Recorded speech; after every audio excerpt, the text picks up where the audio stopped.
Today I'm going to be going over the pitfalls and mistakes of making these adjustable parallels. Just like a machinist's adjustable parallels, they slot together using a dovetail. Here you can see me use them to support a workpiece at an angle as I run it through the saw. This workpiece will also serve as the basis for the parallels that I'm going to make in this video.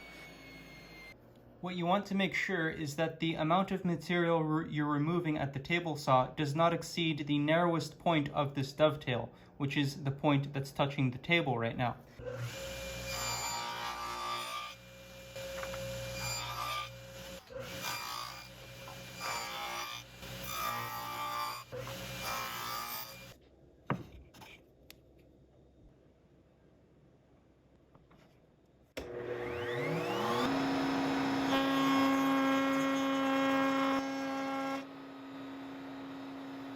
Now that we've established one side of our dovetail, we would normally just flip the piece over and then run it again.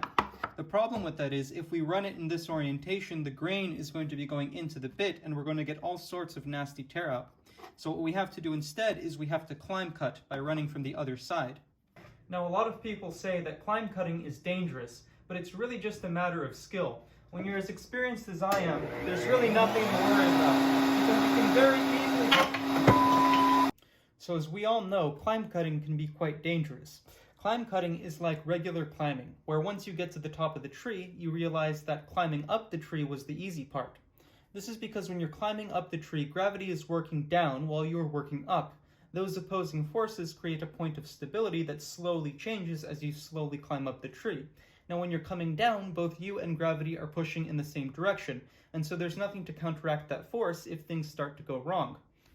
Now as we cut with the router bit is going to impose a force upon the workpiece. If we're pushing the workpiece in the same direction as that force, then there's nothing stopping the router from doing what you just saw. Now in the context of a router, we refer to this as the router bit grabbing the material, while in the context of a tree, we refer to this as falling out of the tree. Alright, with that mediocre joke aside, we can proceed with routing. I'm using a push stick with a lip at the back to give me more control. We're also using a much smaller router bit here. The big one was just for show. I got some chatter initially, but otherwise this went fine. After taking shallow passes to get a clean dovetail, we can move on to the female piece. Here we don't have to worry about climb cutting because we're not concerned with the wood tearing out. Once they were close to fitting, I dialed in the fit the rest of the way by thinning the dovetail with a hand plane.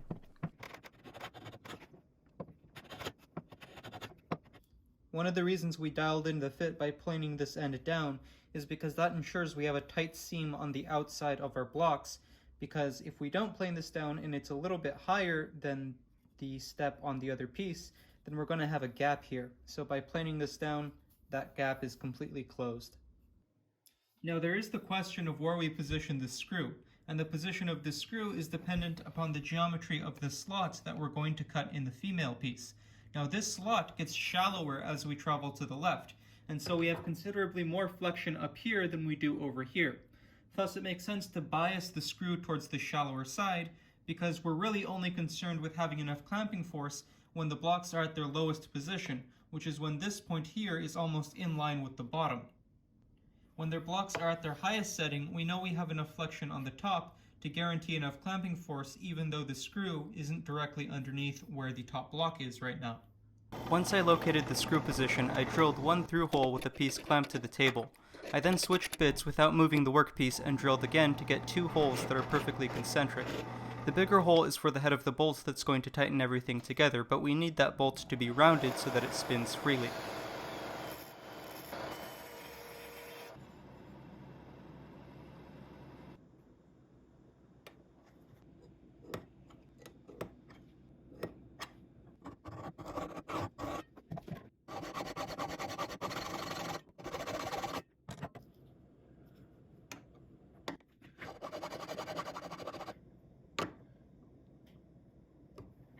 To mark the position for this nut, we are going to use the bolt itself to locate it, but there's a little bit of slack between the through hole and the bolt.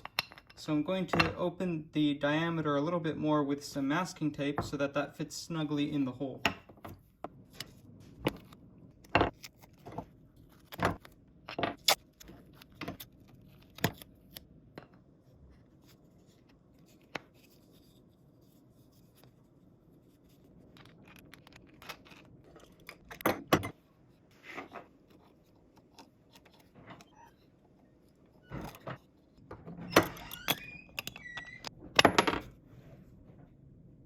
After some chiseling to fit the nut, I then proceeded to trim the rounded bolt to length.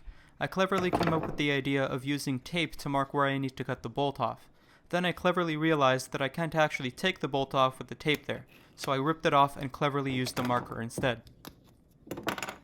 After cutting the bolt to length, the last thing to do was to cut the slot. I used the thinnest blade I had, which was 1/16 of an inch. After marking how deep to cut on the insert plate, we can then check the parallels for accuracy.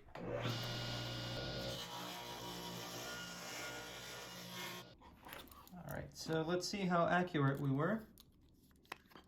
So, on this side I'm reading 3.264, and then over on this side 3.269. So we're within 4/1000th of an inch in parallel, but let's see if we can get that a tiny bit better. Now if you've tightened the screw down firmly, these aren't going to move on you, but in the event that they do, we want to make sure that we're doing this safely. So when we go to shave off a little bit off the edge to make these two edges perfectly parallel, you want to run the piece through the saw like this. You don't want to run it like this, because if you run it in this orientation, if the saw tries to get this top wedge to move, the wedge is going to move into the blade, and that's going to cause potentially kickback. If, however, we cut it this way, if this side tries to back off, it's going to back off away from the saw, so we're not going to be in danger. So, just a thing to keep in mind. Okay,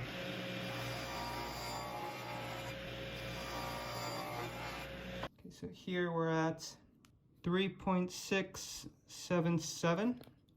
3.68, 3.679, 3.677. So within 3 thou, which is an improvement. I then gave the blocks a tiny chamfer, gave it some tung oil, and we're done. One cool usage for these adjustable parallels is as a stop block. So if you're making a bunch of batched cuts, but then you need to bypass the block to make a different cut and you don't want to lose your setting, you can simply loosen the bottom block and then remove it entirely.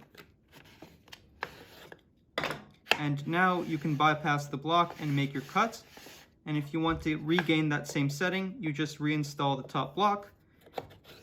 And when it touches down, you know you've hit home and you can tighten it back up again. You can also use this to move the stop block incrementally. So say I cut this piece, but then I find that it's too long and I want to make it shorter. I can just loosen the block a little bit, give it a couple of taps on the end to move it, and then tighten it back down. And this is way easier than operating the clamp because it's very hard to move this entire block a small amount by loosening the clamp. So this is a good application for these. Thank you guys so much for watching, and I will now leave you with yet another unsolicited riddle. What sounds louder the further away from you it travels? What sounds louder the further away from you it travels? Tell me in the comments below. See you guys next time.